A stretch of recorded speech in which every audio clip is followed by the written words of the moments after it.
Hello అండి, అందరికీ ఎలా ఉన్నారు? మనం ఇప్పుడు ఒక చిన్న మోటివేషన్ స్టోరీ చెప్పుకుందామా? ఒక డాంకీ అండ్ ఓనర్ కథ. అదే అండి, యజమాని మరియు ఒక గాడిద కథ అనమాట. ఒక చిన్న మోరల్ స్టోరీ అండి, విందామా మరి? యజమాని మరియు గాడిద వాళ్ళ పొలంలోకి నడుస్తూ ఉంటారనమాట. యజమానికి ఏదో పని ఉంది అని చెప్పేసి గాడిదని అక్కడే పెట్టేసి యజమాని పక్కకి వెళ్ళిపోతాడు. ఈ గాడిద ఏం చేస్తుంది, ఈ ఖాళీగా ఉండడం ఎందుకు అని చెప్పేసి అటు ఇటు నడుస్తూ మెల్లగా ముందుకు వెళ్తూ ఉంటుంది. వెళ్తూ ఉండగా ఏమవుతుంది, ఒక గుంట ఉంటుంది, ఆ గుంటలో పడిపోతుంది అనమాట. పడిపోయేది చాలా పెద్ద గుంట. అందులో నుంచి బయటకు రావడానికి గట్టిగా కేకలు వేస్తూ ఉంటుంది అనమాట. కొంచెం ఆగిన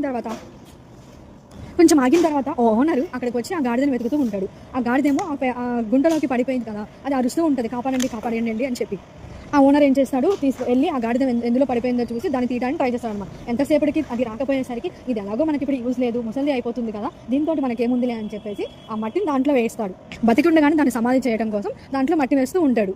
అప్పుడు ఆ గాడిద భయంతో ఇంకా గట్టిగా కేకలు వేస్తూ ఉంటుంది. అయినా కానీ ఆ ఓనర్ ఆ మాట వినకుండా మట్టి వేస్తూనే ఉంటాడు. ఇంక చివరికి చేసేదేం లేక నా యజమాని కూడా నన్ను కాపాడలేదని దానికి అర్థమైపోయి ఆ వేస్తున్న మట్టిని తెలివిగా ఆ మట్టిని ఒక్కొక్కరికి చిన్నగా కుప్పలుగా పక్కన పెట్టడం స్టార్ట్ చేస్తుంది అనమాట. అంటే తెలివిగా అది ఎలాగ బయటపడాలో, ఈ ప్రాబ్లం నుంచి ఎలాగ సాల్వ్ అవ్వాలో దాని ప్రాబ్లం అదే సాల్వ్ చేసుకోవడానికి ప్రయత్నం మొదలు పెడతారు. మెల్లగా ఆ కుప్పలన్నిటి ఒక్కొక్కటి పక్కగా కాలుతో నెట్టేసి చివరికి చిన్నగా మెల్లగా అదే పైకి వచ్చేస్తుంది అనమాట. ఇక్కడ మనకి మోరల్ ఆఫ్ ది స్టోరీ ఏమనుకుంటున్నారు ఫ్రెండ్స్? మనకి ప్రాబ్లమ్స్ వచ్చినప్పుడు ఛాలెంజెస్గా తీసుకోవాలి. లైఫ్లో మనకి ఛాలెంజెస్ అండ్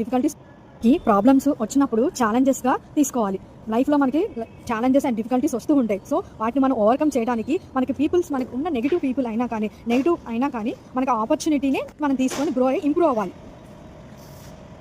ఆ ఛాలెంజెస్నే మనం చిన్నగా కన్సిస్టెన్సీగా స్టెప్స్ ఫార్వర్డ్ వేస్తూ ఉంటే ఆ డిఫికల్టీస్ కూడా మనకి ఈజీగా అయిపోయి మన సక్సెస్ అనేది మనం తొందరగా చేయగలుగుతాం. మనకి ఏ ప్రాబ్లం వచ్చినా ఎవరో మనకు వచ్చి హెల్ప్ చేస్తారు అని వెయిట్ చేయకుండా ఆ ప్రాబ్లమ్ని సాల్వ్ చేసుకోవడానికి ప్రయత్నం అనేది మొదలు పెడితే చివరికి డెఫినెట్గా ఆ సక్సెస్ అనేది ప్రయత్నంతో మనకు మొదలవుతుంది. ఆ సక్సెస్ అనేది డెఫినెట్గా వస్తుంది. ఈ చిన్న స్టోరీ నచ్చినట్లయితే ప్లీజ్ లైక్ అండ్ సబ్స్క్రైబ్ చేయండి ఫ్రెండ్స్.